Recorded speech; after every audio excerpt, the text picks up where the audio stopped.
I went on an insane trip down to Guadalajara with over 20 of the biggest cocktail and alcohol content creators that you all know and love. We went down there with Cazcanes and we got to see a whole bunch of awesome stuff that I'm going to show you in this video. And while we were down in Guadalajara, there were 3 cocktails that absolutely shaped our whole trip. And I'm going to show you how to make. Right, let's get right into it.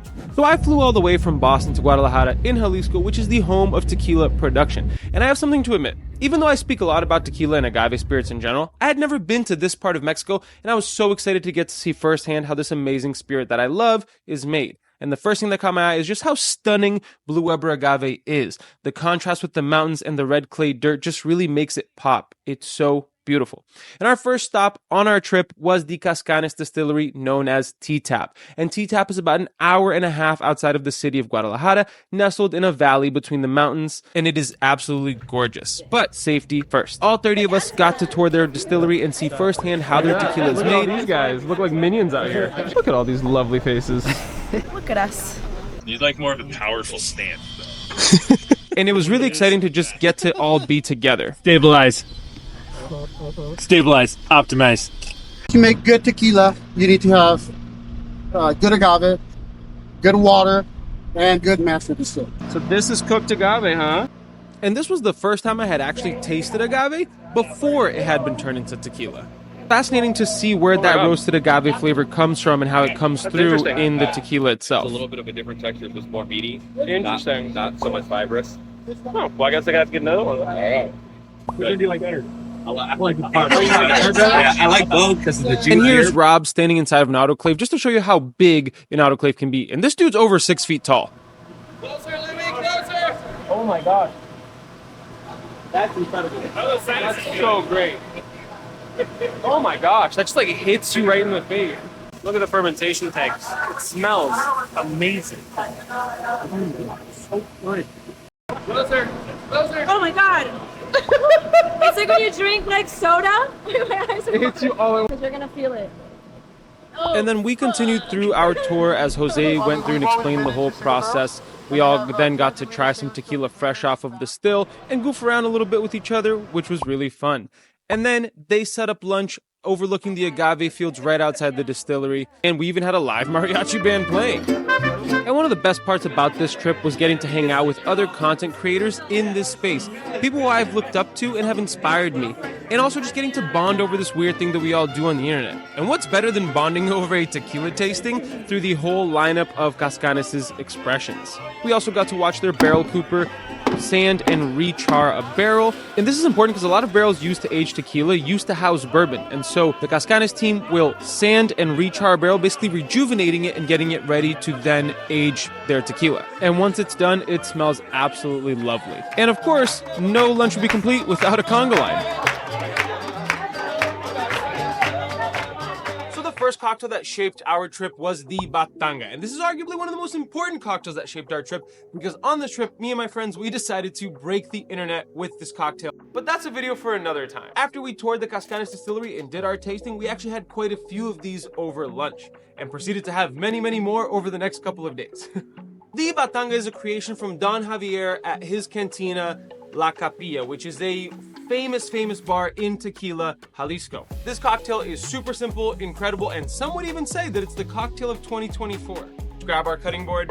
So the first thing you want to do is grab a lime and a steak knife. Very important, because this is going to come into play later. So we're going to cut our lime with our steak knife. We're going to then grab some salt and our highball glass. You're going to grab one of those lime wedges, rub the rim with the lime, and then make sure you get salt on the rim. I like to do just one small pinch right in there as well. And then we're going to juice about a ½ ounce of freshly squeezed lime juice right into our glass. And then we're gonna do 2 ounces of tequila. And before you guys start flaming me in the comments, I understand the original Batanga was created with El Tequileños Mixto. But in honor of this trip, I feel like it's fitting that we make it with Cazcanes. Plus, I'm gonna drink it, so I'm gonna make it with whatever I want. So we're gonna do 2 ounces of Cazcanes' number 9. If I have enough here, I think I do. Right into our glass, fill that up with some ice. And then the last and most important ingredient is a Mexican Coke. It's gotta say Hecho en Mexico because the Mexican Coke is made with cane sugar and not high fructose corn syrup like it is here in the States. And then last but not least, that knife they use to cut your lime, you're gonna use it to stir up your Batanga. You can serve it with the knife in there, but that's gonna be hard to drink. So we're just gonna put that aside. You can garnish it if you'd like. I'm just gonna do a little lime wheel. And there you have the cocktail of 2024, the Batanga. So refreshing, so tasty. So we came to this small town called Osto to see their water source. And then we all had to go to the bathroom, and Jose literally brought us to his house. And that was probably the greatest experience ever.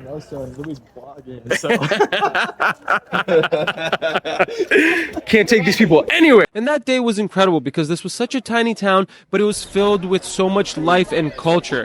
This is what I needed this morning.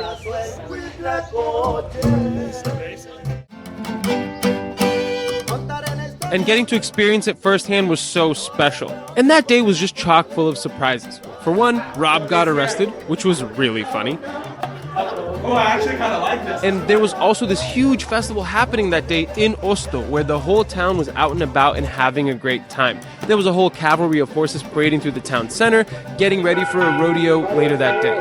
As well as this little guy doing tricks on his horse. Man, I just wish I was even 1/10 as coordinated as this little dude is.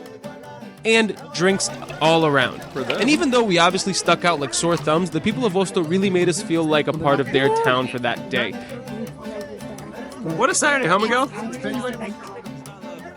Everybody was so hospitable and kind, and it was so special because this was a very important holiday for them. So we spent the afternoon hanging out and enjoying the festival, enjoying the sights, before then heading over to check out the real reason why we were in Osto, which was to see where the water source of Cazcanes comes from. If this is the water, it's directly from the spring.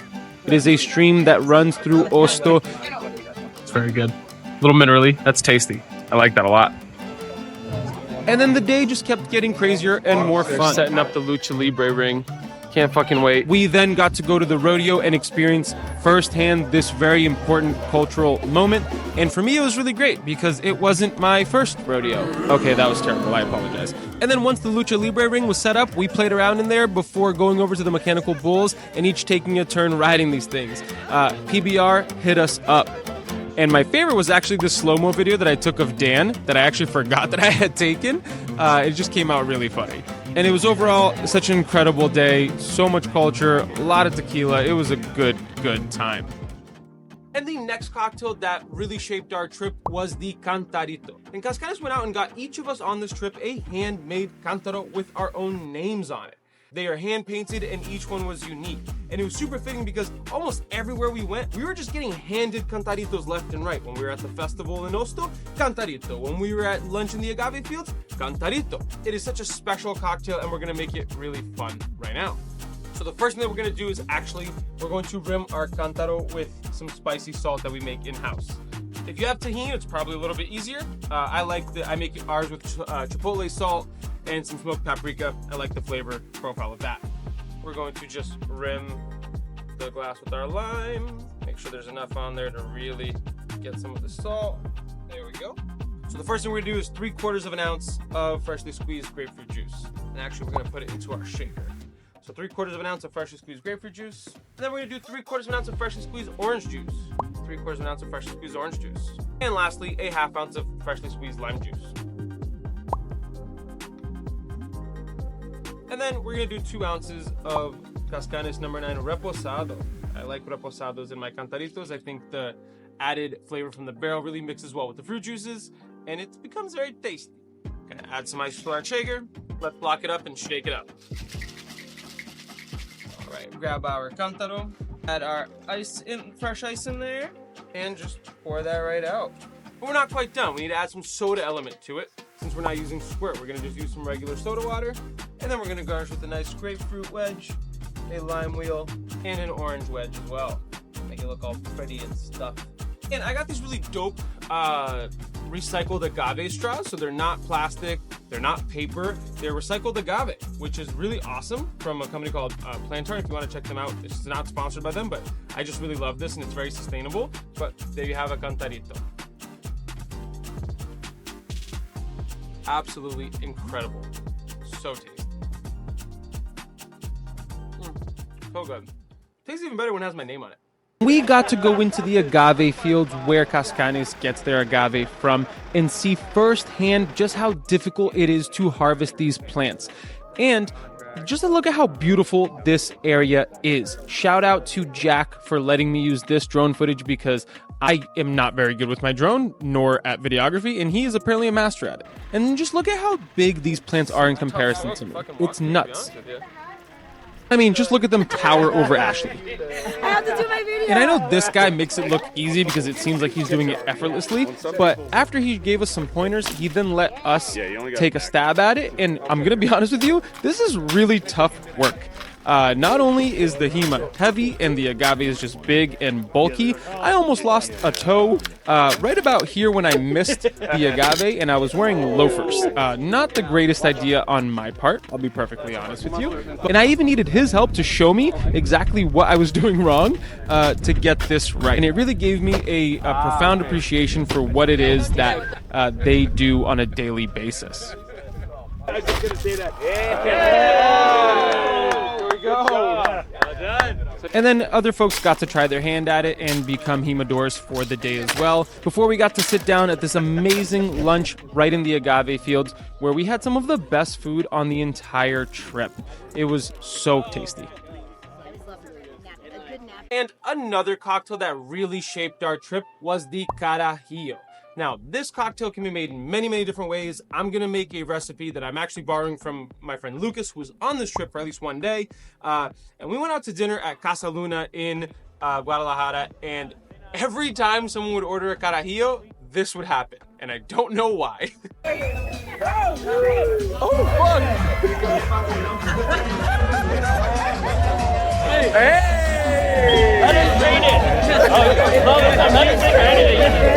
So I guess what I'm trying to say is, if you order Carajillo and you don't get a lap dance, send it back. So for this cocktail, we're gonna do 1.5 ounces of Cazcanes number 10 right into our shaker tin. We're gonna do Licor 43, which is a Spanish liqueur that has 43 different ingredients. Has like a nice vanilla flavor to it. A lot of Carajillos outside of Mexico, you won't see tequila being used, but those are lame.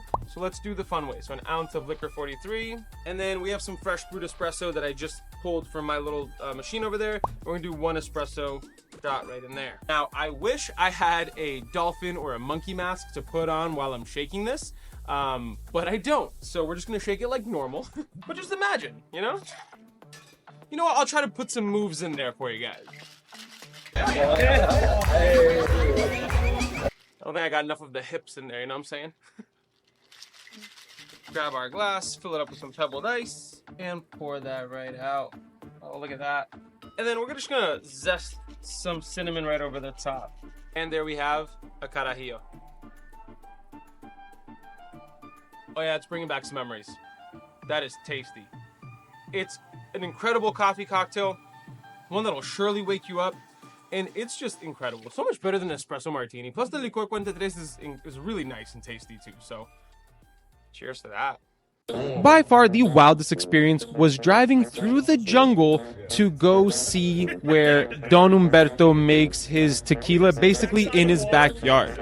We had to drive through a stream and drive through some pretty treacherous terrain just to get to where Don Humberto lives and makes his incredible tequila. So guys, this is the Humberto, famoso Humberto. And this is where Don Humberto lives. It is a small village of just a few families that is nestled deep into basically the jungle of this area of Jalisco. And this is where he makes some incredible tequila out of a small operation in his backyard. This is his oven. This is after he's cooked some agave, and it smelled absolutely incredible. This is also where they do some chopping before they shred the agave. They just pile it into this truck and use axe. And that really loud thing is Don Humberto's shredder that is powered by a 1970s Chevy engine. They even have to shift it into gear to get it to work. It is one of the coolest things that I've seen ever. So they put the agave into the top, it shreds it and just shoots it at this wall before Don Humberto picks it up with a pitchfork looking thing and puts it into his water source. Got a new job. You guys hiring? And of course, we couldn't pass up the opportunity to be able to get in on the action, and it just proved to me again that this is such a labor-intensive process to make tequila, but it's well worth it. There's moments.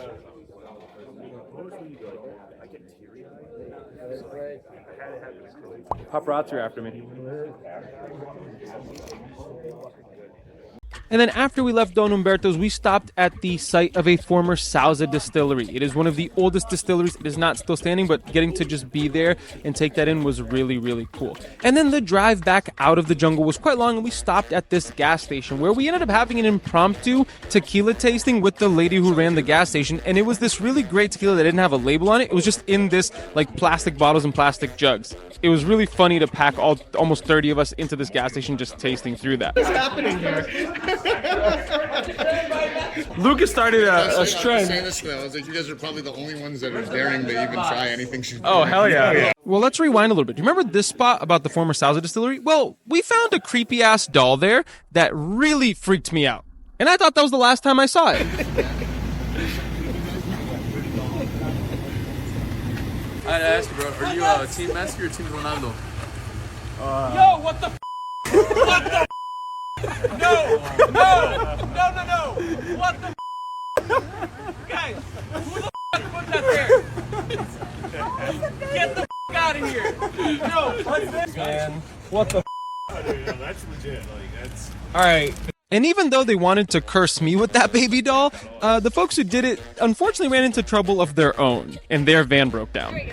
See, this is what happens when you try to curse people with a doll. You gotta pack the one van with everyone.